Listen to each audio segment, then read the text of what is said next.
25 লাখ দেবার কথা, সেখান থেকে এসেছে 5 লাখ টাকা। 5 লাখ টাকা দিয়ে গেল, বলছে 5 কিস্তিতে 5 বার আসলে দিয়ে যাবো। এমনকি আমাদেরকে কোনো প্রুফ দেয়নি, কোনো কাগজ দেয়নি। টাকাটা এবার আমি ব্যাংকে জমা করতে গেলে তো আমাকে তো বলবে যে এত টাকা পেলেন কোথায় আপনি, এই প্রশ্নটা করছে এখন ব্যাংক ম্যানেজার। বলছে এত টাকা পেলে কোথায়, আপনার কী প্রমাণ আছে যে ওখান থেকে দিনছে টাকাটা? সে প্রমাণ কিছু দিন যায়নি আমাকে, শুধু এই কাগজের মাধ্যমে আমাকে টাকাটা দিয়েছে। এই কাগজ দিয়ে এই প্যাকেটের মধ্যে টাকাটা ছিল, বাস। আর আমার কাছে কোনো প্রুফ নাই।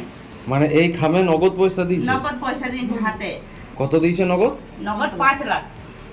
আচ্ছা, আর কোনো কাগজপত্র কিছু আপনারা চেয়েছিলেন? না, আমরা বললাম যে আমাদেরকে লিখিত করে দাও, আমাদেরকে প্রমাণ করে দাও যে আমরা ব্যাংকে গেলে আমাদেরকে যেমন কিছু না ধরে।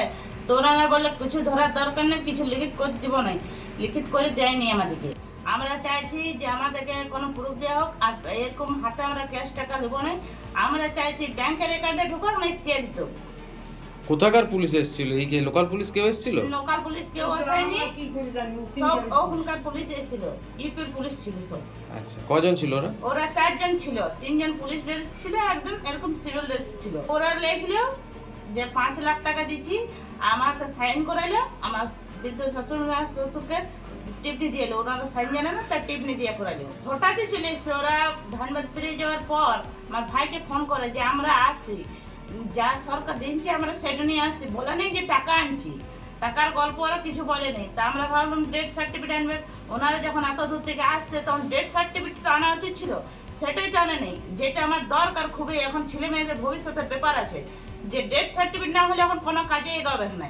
হাইপ তুলে বহু জায়গা থেকে মানুষকে আনা হয়েছে, ব্যবস্থা নেই, পদপিষ্ট, ডেড বডি পাঠিয়ে দেওয়া হয়েছে, পোস্টমর্টেম নেই, ডেথ সার্টিফিকেট নেই।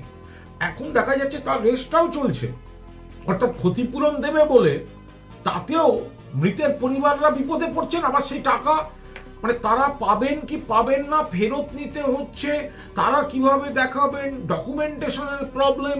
এটা তো গোড়ার থেকেই আমরা বারবার বলেছিলাম যে এর মনিটরিং, এর সিস্টেম, এর ইনফ্রাস্ট্রাকচারের ক্রাইসিস ম্যানেজমেন্ট পদপিষ্ট হলো কজন কি তার স্পষ্ট তথ্য নেই।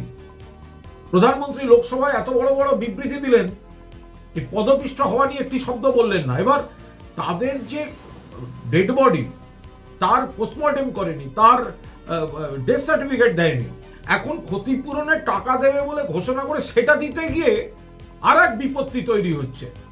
ফলে এই গোটা জিনিসটা এইটা যে গোটা ইনফ্রাস্ট্রাকচারাল যে ব্যর্থতা, ফলে এটা গোটাটাই এই বিজেপি সরকারের এবং উত্তরপ্রদেশ উপরে কেন্দ্রীয় সরকার, তারা মিলে এই কিছু মানুষকে, অসংখ্য মানুষকে হয়রানি এবং বিপদ, বিশেষ করে মৃতদের পরিবার, তাদেরকে একটা বিপদের মুখে ঠেলে দিল।